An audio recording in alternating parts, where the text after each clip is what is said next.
ত্রয়োদশ জাতীয় সংসদ নির্বাচনে বিএনপির ভূমিধস বিজয় এবং একই নির্বাচনে প্রধান বিরোধী দল হিসেবে জাতীয় পার্টির পরিবর্তে জামাতের ভূমিধস বিজয় রীতিমতো বিস্ময়কর। বিএনপি ২০০-র উপরে সিট পেয়েছে, জামাত প্রায় ৮০টার মতো সিট পেয়েছে। জাতীয় পার্টি সহ অন্যান্য যে সকল স্বতন্ত্র প্রার্থীরা মাঠে দাঁড়িয়েছিলেন প্রায় সবাই গোহারা হেরেছে।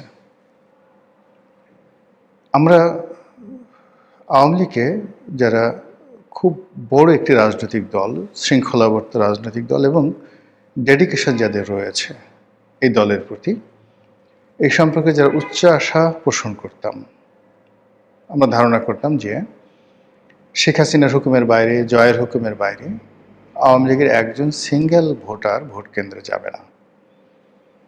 কিন্তু বাস্তবতা হলো যে সকল একেবারে সন্দেহ, অবিশ্বাস দূর করে দিয়ে এই নির্বাচনে যত সংখ্যক ভোটার ভোট কেন্দ্রে উপস্থিত হয়েছেন এবং যেভাবে শান্তিপূর্ণভাবে ভোট দিয়েছেন, ভোটে অংশগ্রহণ করেছেন, সেটা আওয়ামী লীগ যদি সঠিকভাবে গ্রহণ না করে এবং এই নির্বাচনের ফলাফলকে যদি আওয়ামী লীগ তাদের আত্মসমালোচনার হাতিয়ার হিসেবে তারা মূল্যায়ন না করে, তাহলে বহু বছর তাদেরকে উদ্ভ্রান্তের মতো ঘুরে বেড়াতে হবে। প্রকৃতির যে একটা বিচার, সেই বিচারের কারণে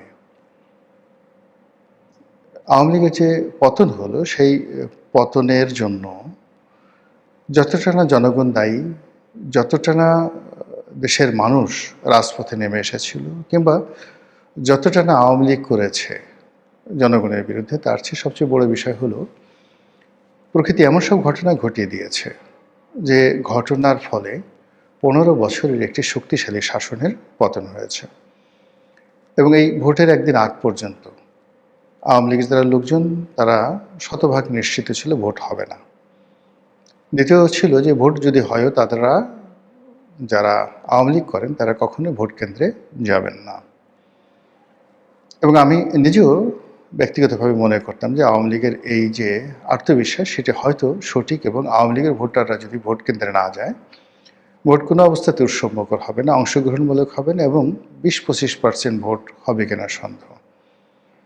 এরকম একটা ধারণা আমারও ছিল। কিন্তু বাস্তবতা হলো যে নির্বাচনের দিন এই হাতে গোনা কিছু ভোট কেন্দ্র ছাড়া প্রায় সব ক্ষেত্রেই ভোটাররা হুমড়ি খেয়ে পড়েছেন।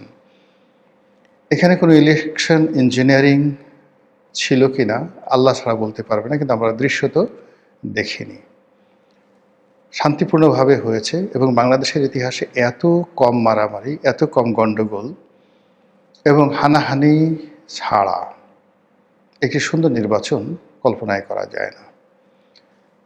তো সেই দিক থেকে বিএনপির বিজয়, তারেক রহমান সাহেবের প্রধানমন্ত্রী হওয়া, এইগুলো যদি আপনি আওয়ামী লীগের একদম শেষ কয়েকটি বছরের কথাবার্তার সঙ্গে তুলনা করেন, তাহলে বুঝতে পারবেন যে তাদের মধ্যে কতটা মনোবেদনা তৈরি করেছে।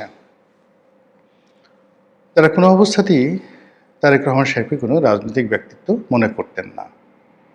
স্বয়ং প্রধানমন্ত্রী শেখ হাসিনা থেকে শুরু করে তার যারা লোকজন রয়েছেন, তারা মনে করতেন যে অর্বাচীন বালক, এর দ্বারা কোনোদিন নির্বাচন করা সম্ভব হবে না, দেশ পরিচালনা তো দূরের কথা, দল পরিচালনা করাও সম্ভব নয়। এবং তাদের সেই তুচ্ছতাচ্ছিলের কারণে তারেক রহমান সাহেবের যতটুকু না যোগ্যতা আছে, আওয়ামী লীগ করতো কি সেই যোগ্যতাটাকে আরও 99% কমিয়ে মাত্র 1% তার সেই যোগ্যতার নম্বর দিয়ে তাকে সেভাবে মূল্যায়ন করতেন। উঠতে বসতে গালাগাল, জিয়াউর রহমানকে গালাগাল, বেগম জিয়াকে গালাগাল। জিয়াউর রহমান পাকিস্তানের চর ছিলেন। তারপর তারেক রহমান সাহেবের হাওয়া ভবন, দুর্নীতি, অনিয়ম, যথেচ্ছার, যা নিয়ে আওয়ামী লীগের লোকজন যেভাবে কথাবার্তা বলেছেন, আপনি ওই সময় সংসদের যে কার্যপ্রণালী বিধি রয়েছেন সেগুলো শুনলেই বুঝতে পারবেন যে ওই সময়টিতে আওয়ামী লীগের নেতৃবৃন্দ, শেখ সেলিম থেকে শুরু করে অন্যান্য সিনিয়র নেতৃবৃন্দ, এমনকি তোফায়েল আহমেদ, আমির হোসেন আমু, মতিয়া চৌধুরী এবং স্বয়ং প্রধানমন্ত্রী শেখ হাসিনা বেগম জিয়া সম্পর্কে, জিয়াউর রহমান সম্পর্কে তারেক জিয়া সম্পর্কে কী সব কথাবার্তা বলেছেন। বাস্তবতা হলো যে এই প্রকৃতি এরকম একটা, যাকে বলা হয় অধিক্ষেত্র। এখানে সব কর্মেরই সমান প্রতিক্রিয়া রয়েছে।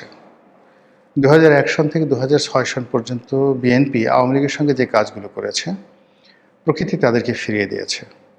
আবার ২০০৯ থেকে ২০২৫ পর্যন্ত আওয়ামী লীগ যে কাজগুলো করেছে বিএনপির প্রতি, সেই কাজের প্রতিদানও প্রকৃতি প্রথমত বিএনপিকে দিয়েছে, দ্বিতীয়ত আওয়ামী লীগকে দিয়েছে। আওয়ামী লীগ এখন কী করবে? তারা যতবার শুনবে যে প্রধানমন্ত্রী তারেক রহমান জাতির উদ্দেশ্যে ভাষণ দেবেন, প্রধানমন্ত্রী তারেক রহমান ভারত ভ্রমণে যাবেন, আর বিমানবন্দরে তাকে অভ্যর্থনা জানানোর জন্য স্বয়ং নরেন্দ্র মোদী উপস্থিত। এ দৃশ্য যখন শেখ হাসিনা দেখবেন, তার লোকজন দেখবেন, তাদের কেমন লাগবে, কতটা কষ্ট তারা পাবেন। তারা কি তারেক রহমান সাহেবের যে সাহায্য, সহযোগিতা, অনুকম্পা, এগুলো নিয়ে বাংলাদেশে আসবেন, রাজনীতিতে পুনর্বাসিত হবেন?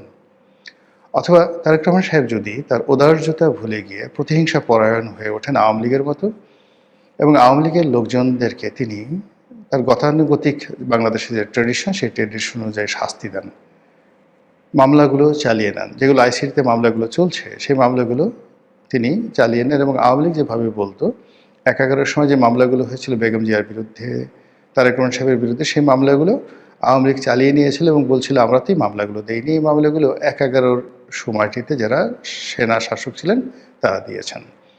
তো এখনও যদি তারেক রহমান সাহেব বলেন যে শেখ হাসিনার বিরুদ্ধে, আওয়ামী লীগের বিরুদ্ধে আমরা তো কোনো মামলা দেইনি, এই মামলাগুলো ডক্টর মোহাম্মদ ইউনূসের জমানায় হয়েছে, আর এখন বাংলাদেশের কোর্ট কাছারি স্বাধীন বিচার ব্যবস্থা রয়েছে, আমরা তো সেই বিচার ব্যবস্থায় হস্তক্ষেপ করতে পারি না। অর্থাৎ শেখ হাসিনার মুখের ভাষাগুলো, আইনমন্ত্রী আনিসুল হকের মুখের ভাষাগুলো যদি এখন তারেক রহমান সাহেব অনুকরণ করেন, একই কথা বলেন, তাহলে আওয়ামী লীগের জন্য কী পরিস্থিতি হবে? এক। ২ নম্বর হলো যে গত অল্প কয়েকদিনের মধ্যে আমরা তারেক রহমান সাহেবের বাংলাদেশে আগমন, যত দ্রুত তিনি সিদ্ধান্ত নিয়েছেন এবং দেশে আসার পর তিনি যেভাবে নিজেকে উপস্থাপন করেছেন এবং যতটা পরিশ্রম করে সারা বাংলাদেশ চষে বেরিয়েছেন, এতে নিশ্চিত করে বলা যায় যে ২০০১ সনের তারেক রহমান সাহেব এবং ২০২৫ সনের তারেক রহমান সাহেবের মধ্যে আকাশ এবং পাতাল পার্থক্য। অন্যদিকে ২০০৯ সনের শেখ হাসিনা কিংবা ২০২৫ সনের সজীব ওয়াজেদ জয় বা আর তারেক রহমান সাহেব এক জিনিস নয়। তার সঙ্গে রাষ্ট্রের ক্ষমতা, আন্তর্জাতিক মহলের সাহায্য এবং সহযোগিতা, সব মিলিয়ে আওয়ামী লীগকে তাদের নীতি, আদর্শ, চিন্তা, চেতনা, অঙ্গভঙ্গি, কথাবার্তা, রং ঢং সব কিছু পরিবর্তন করতে হবে। আদারওয়াইজ এই রাজনীতিতে তাদের ফিরে আসাটা সুদূর পরা হতো। ধরুন তারেক রহমান সাহেব তো প্রায় ১৭ বছর পরে এলেন। এখন জয় যদি ১৭ বছর পরে আসেন, জয়ের বয়স এখন প্রায় ৫৫ বছর, ১৭ বছর পরে জয়ের বয়স কত বছর হবে? ৬৫, ৭০, ৭২ বছর বয়স। ১৭ বছর পর শেখ হাসিনা কতদিন থাকবেন? আল্লাহ তো ন্যায় বিচারক। তিনি বিএনপিকে যে কর্মের জন্য ১৭ বছর শাস্তি দিয়েছেন, আর আওয়ামী লীগকে সেই কর্মের জন্য যদি কম করে হইলেও ১৭ বছর বা ২০ বছর সাজা দেন, তাহলে এখন যারা আছেন তারা কোথায় থাকবেন, কি বলবেন, কি করবেন ইত্যাদি অনেকগুলো বিষয়। আর এই যে আওয়ামী লীগের দুর্ভোগ এবং দুর্দশা, এটাকে সংক্ষিপ্ত করার জন্যে আওয়ামী লীগ যে কাজটি করতে পারে সেটা হল তওবা, অনুশোচনা, নিজের ভুল স্বীকার করা এবং জায়নামাজে বসে তাহাজ্জুদের নামাজ পড়ে মহান আল্লাহ রাব্বুল আলামিনের কাছে কান্নাকাটি করা, সুন্দরভাবে বলা যে হে আল্লাহ, তুমি আমাকে যে নিয়ামত দিয়েছিলে বা আমাদেরকে যে নিয়ামত দিয়েছিলে, আমরা সেই নিয়ামতের মর্যাদা রক্ষা করতে পারিনি। আমরা সম্মানিত মানুষকে বেইজ্জতি করেছি, আর অসম্মানিত এবং বাজে লোকদেরকে সম্মানের চেয়ারে বসিয়েছি। আমরা দুর্বৃত্তদের হাতে ক্ষমতা ছেড়ে দিয়েছি আর ভালো মানুষদেরকে নির্বাসনে পাঠিয়েছি। হে আল্লাহ, তুমি আমাদেরকে মাফ করে দাও, নতুন করে আমাদেরকে আবার একটি সুযোগ দাও। প্রতিটি মানুষ এভাবে যদি তওবা না করেন, আওয়ামী লীগের ফিরে আসাটা সত্যিকার অর্থে আল্লাহ কবে তাদেরকে মঞ্জুর করেন ফিরে আসাটা, এটা আল্লাহ ছাড়া কেউ বলতে পারবেন না। অন্যদিকে বিএনপির যারা কর্তা ব্যক্তি এই ভূমিধস বিজয়ে তারা যদি উদ্বেলিত হয়ে যান, তারা যদি আওয়ামী লীগের মতোই আচরণ করেন এবং তারা যদি ক্ষমাকে ঔদার্য হিসেবে না নেন এবং একটি বাংলাদেশ বিনির্মাণে যে সকল প্রকার সাহায্য এবং সহযোগিতা দরকার এই উদার মনোভাব যদি পোষণ না করেন, তাহলে আল্লাহ ১৭ বছর পরে তাদেরকে যে নিয়ামত দিয়েছে এই নিয়ামত নিয়ে নিতে বা ছিনিয়ে নিতে আল্লাহর ১৭ সেকেন্ড সময় লাগবে না।